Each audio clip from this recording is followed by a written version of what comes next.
गांधीनगर से नवनिर्वाचित विधायक अरविंदर सिंह लवली इस वक्त हमारे साथ मौजूद हैं। सर, सबसे पहले तो जीत के लिए आपको बहुत बहुत बधाई। जी धन्यवाद। इसी तरीके के नतीजे की आप उम्मीद कर रहे थे अपने लिए भी और दिल्ली के लिए भी बीजेपी? देखिए, निश्चित रूप से जिस तरीके का कुशासन, जिस तरीके का झूठ जो है आम आदमी पार्टी पिछले 11 सालों से परोस रही थी, ग्राउंड लेवल पे कुछ था नहीं।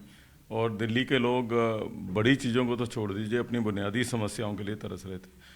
तो निश्चित तौर पे दिल्ली के लोगों का जो मैंडेट है वो नरेंद्र मोदी जी की गारंटी के बाद उनके नेतृत्व में जहाँ विश्वास के प्रति है, वहीं दिल्ली में जो है पिछले 11 सालों में जो दिल्ली की अनदेखी हुई है उसके खिलाफ दिल्ली के लोगों का मैंडेट है। और हम लोग तो कह ही रहे थे कि ग्राउंड लेवल पे कुछ नहीं है, केवल और केवल कोरे वायदे हैं। और मैं समझता हूँ कि उसी का खमियाजा आम आदमी पार्टी और केजरीवाल जी को भुगतना पड़ा है, जो आम आदमी बन के आए थे लेकिन खास आदमी हो गए। ठीक है। सर, ये भी जानना चाहेंगे कि कल जब आम आदमी पार्टी की हार के बाद जो चुने हुए विधायक हैं, वो जो हारे हुए विधायक हैं, उन सबसे मुलाकात करने के बाद अब अरविंद केजरीवाल पंजाब के जो तमाम विधायक हैं उनसे मुलाकात करने वाले हैं कपूरथला हाउस में। किस तरीके से इस मुलाकात को आप देखते हैं? देखिए, ऐसा है कि एक तो जिस राजनीति की शुरुआत अरविंद केजरीवाल ने की थी, ये कह के कि हम जन लोकपाल लेंगे, हम आम आदमी हैं। अब वो आम आदमी तो नहीं है, शराब घोटालों में वो जो है इन्वॉल्व हैं, शीश महल जैसी चीज़ें वो बनाते हैं, सिक्योरिटी और तमाम सुविधाएं बाकी पॉलिटिकल लोगों की तरह वो लेते हैं। अब उनको आदत पड़ गई है सरकार सरकार खेलने की। तो दिल्ली में तो सरकार है नहीं, अब सरकार बची है पंजाब में। तो जैसे ही दिल्ली से पहली फुर्सत मिली है तो पंजाब में सरकार सरकार खेल रहे हैं। तो इसलिए वो बिना सरकार के रह नहीं पाते, छटपटा जाते हैं। तो वही अपनी, क्योंकि दिल्ली में कुछ बचा नहीं है, वहाँ कर रहे हैं। जब वहाँ भी नहीं कुछ बचेगा, प्रश्न ये है उसके बाद क्या करेंगे। ठीक है। डबल इंजन की सरकार तो दिल्ली को मिल गई है, अब क्या ट्रिपल इंजन की सरकार का इंतजार भी है?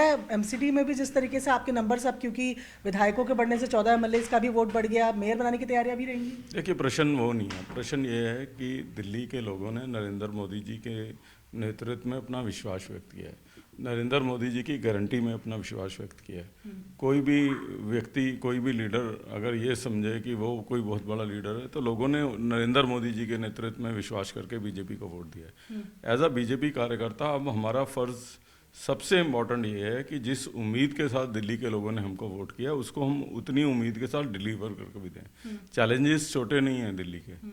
दिल्ली के अंदर 11 सालों से एडमिनिस्ट्रेटिव रिफॉर्म्स हुए नहीं है। एडमिनिस्ट्रेशन का जो स्ट्रक्चर है वो कोलैप्स कर गया है। डीटीसी, दिल्ली जल बोर्ड, पीडब्ल्यूडी डिपार्टमेंट, इन जिन अफसरों को पिछले 11 साल से काम करने की आदत छूट गई है, उनको दोबारा से इन्वॉल्व करना, दोबारा से दिल्ली को विकास के रास्ते पे लेके जाना, जो प्रोमिसेस हमने किए हैं उसको फुलफिल करना, जिस मोदी जी की गारंटी के ऊपर लोगों ने विश्वास किया है। तो बीजेपी के हम तमाम कार्यकर्ताओं का, विधायकों का ये कर्तव्य बनता है कि ज़्यादा जोर से जो है हम दिल्ली के लिए काम करें। वो ज़्यादा बड़ा चैलेंज है हमारा। आखिरी सवाल, क्या चुनाव में कांग्रेस के अकेले लड़ने से बीजेपी को फायदा मिला है? जिस तरीके से बात मुझे नहीं लगता। लोकसभा में भी इकट्ठे लड़े थे और आप सब लोगों को मालूम है, तभी मैंने रिज़ाइन भी किया था प्रदेश कांग्रेस कमेटी के अध्यक्ष पद से। और अगर आप गांधीनगर का इलेक्शन देखोगे तो 69 सीट पे हो सकता है कि आम आदमी पार्टी और कांग्रेस अलग लग रही हो।